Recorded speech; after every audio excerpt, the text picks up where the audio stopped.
G'day guys, this is a quick video of me replacing the VL vehicle hubs for the front wheels to VT hub adapters along with a VT DBA 296mm T2 rotor and refurbished VT calipers. There's not a lot of videos online that actually show the tutorial on how to do it, so I thought I'd do a quick video and show you guys around. So when you pull the front wheel off, I've already taken off the caliper, it's just dangling by the brake line there. But you'll be confronted with the original VL rotor that is 35 years old. This is on a 88 model VL. So we'll start with removing this dust cover, which I've already removed. You'll have to use some multi-grips of some sort. Be shown this contraption, which is a split pin holding a lock nut in place. The easiest way to pull this out is with some multi-grips, but I've already taken this out, so it's held on. Actually, no, it's not. Let's grab some pliers.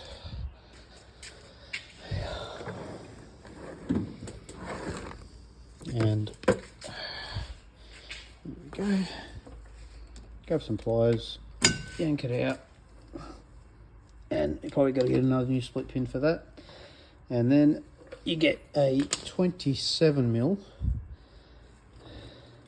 socket and crack that, and we'll start undoing. Undo it fully off. You'll see that the disc's already loose. Just keep going with that.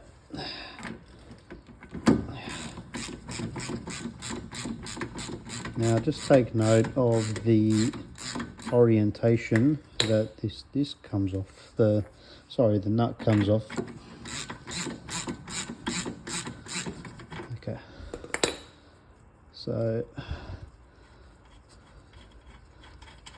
that's the locking nut. It's a, not sure the terminology, but it looks like a crown head with the little slots to actually drop your split pin down. Okay, doing this one-handed, so forgive me. Now, oh, there we go. Take note of that. This comes off in one hit. The bearing falls out. The original bearing. Pretty gross. And the washer. Now, the kit I have, which I will show you in a second, comes with all the new replacement bearings. I'm just going to leave that on for a second, and I'll grab the kit and I'll show you that in a second. Alright guys, not sure how well you can see this, but I'll do my best to explain it as well as you can see it. So we'll remove the old bearings and dust seals, and that's the old inner bearing, and the old dust seal should come off pretty easily. So that's the old dust seal, pretty rank, dirty. We'll grab the new ones, so we'll start with the brand new dust seal. Doesn't need lubing or anything, goes straight on. Actually, it wouldn't hurt to actually clean up behind where all the dust is, the dust buildup was. You'll probably go through a few different rags on this. It's pretty greasy up here, but just give it a good clean. Depends how far you want to go with cleaning. I'm not planning to clean the insides too much because that's a whole other job. And just place a dust seal straight on.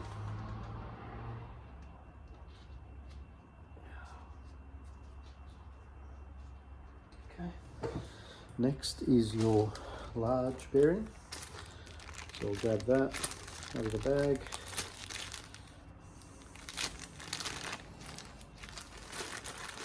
Okay, so that's the new back bearing. Now I'm using Penrite high temp wheel bearing grease.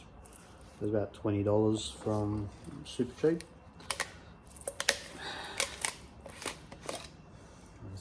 weird blue color. So all I do is basically dunk the whole bearing into it, give it a good coat, as you can see.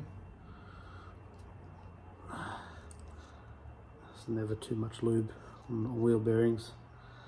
Give it a nice coat and place it straight on the way the old one came off. Okay, all right, okay, and then, sorry guys, we finally figured it out after a while. So we've got a dust cover first, your main bearing all the way to the back, slot your hub adapter straight on, make sure it seals to the back of the dust cover. Then we get our small bearing on the opposite direction, push that in, and that'll center it up and hold it in place. Okay, then we get our existing washer that came off the VL. It's got a, I don't know if you can see, amongst all that grease there's a bit of a keyway there. That's got to line up to the notch in the hub. Then we have our original crown bolt, sorry, nut. We'll thread that on. Now, like I said, covered with a whole lot of grease, so make sure you have rags and whatnot ready to go. Okay. And you can basically nip this nut up all the way. Now, we've been advised not to over tighten it, and even when you tighten it to the end, basically back half a turn off, so that there's, and then put your split pin through. So once you line up your split pin, obviously you're going to tighten it enough for that the hub adapter doesn't play. Then you back off so that your split pin can line up. I'll show you up close.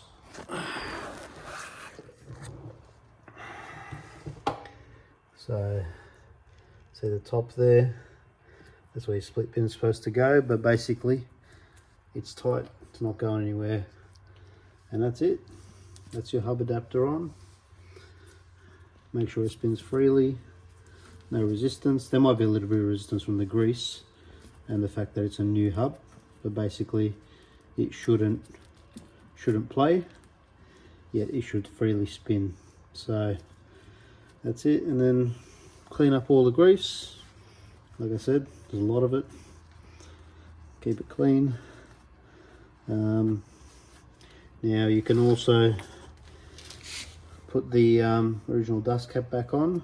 I've chosen not to put them back on because I am running these Pro Drag wheels that are 17 by 6.5 for the fronts, and they fail on the center dust cap, so I can't run them. I've tried squashing the center of that so that it's not domed, as you can see, but it still fails, so I'm just running without it, taking that risk. It just collects extra dust on the grease bearing. So there you have it. And then with the disc itself, I'll just put the camera back up and we'll grab the DBA rotor.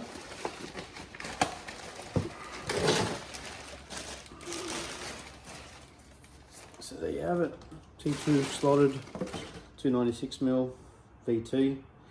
It's quite an upgrade over the original VL rotors.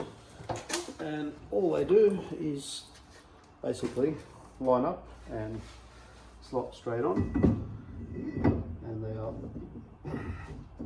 floating adapters, sorry, floating rotors.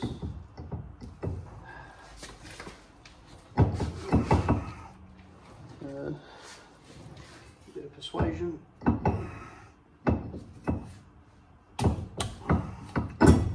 No, that one didn't work. I think they're directional. No, they're not. I'm just a bit uncoordinated.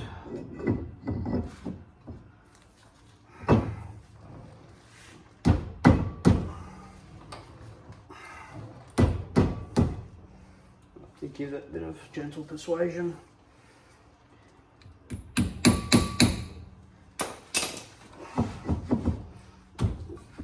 There we go. Straight on with some persuasion. Basically, there you have it.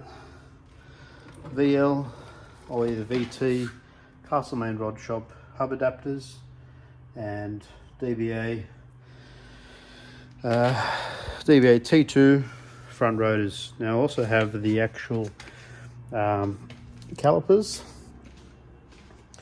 Now I'll show you what they look like with the wheel on the other side, with the dual piston VT caliper upgrade. Definitely huge upgrade over factory. I know you can go crazy with your Redline and Brembo models, but bang for buck, they say that this upgrade's the best. It's cost, again, the Castlemaine rod shop hub adapters, probably the most expensive part, was about $250, I believe, Australian, $250. The rotors I got second off Marketplace for about $150 for the pair, which was a bargain. And then the calipers were rebuilt by, I bought them again second hand on Marketplace for $50. And then they basically got rebuilt completely, stripped down, powder coated to the color of my choice from Rodney from On The Brakes Australia. Sent them to him and he basically sent me what color I want, checks over the seals, checks the pistons, make sure they're all good, and that's it. And then the brake lines actually that we did as well. I've got to see if I can get the sorry, a bit unorganized. I'll link it in the description below. Is the SafeBrake Australia VT to VL adapters, braided line, sorry. So the upgraded rubber hose and basically bolts straight onto the VT caliper. So yeah, that's pretty much it. This is my first video on the VL actually, so I'm going to start to document my build basically. At the moment it's just a VL SL RB30 NA plus T. Head's currently off. Got bits and bobs I've collected over a few years and trying to do it myself in the shed. So I'm no mechanic. I'm just an enthusiast that's learning off the other guys off YouTube, and thought I'd share my piece into DIY guys that, you know, quickly, easy job to do, but a step-by-step guide's always a easy visual aid to the guys like myself in the shed. So yeah, thanks for watching, and hope to see you on the next one. So these are the parts that I'll be using for the VT hub adapter. It's actually from Castlemaine Rod Shop. So these are what they are. They're basically like a trailer hub. Very good quality. They have other ones out there on the market from Planet Parts. I've had mixed opinions about them, mixed reviews online, so I opted for the Rod Shop ones, which are a little bit more expensive, but you can tell they include everything. Come with the dust covers, the bearings, brand new, good quality. I think they're Japanese bearings. Even has the bracket holder for the brake lines, so it's got the replacement brake line holder if you want to change brake lines. Center bearing, all made in Japan. They're Koyo branded, if you can see that on the camera. New dust cover, dust seal, so that's that. And then the other piece I'm using is the DBA T2 Slotted brake rotor. model number DBA 04OS. So again, great quality part, made in Australia, I believe, SafeBrake Australia. This is for a VT Commodore onwards, so VT to VZ, I believe, standard 296mm. And I've already done the other side, so I'll set up the tripod and show you the setup of this one.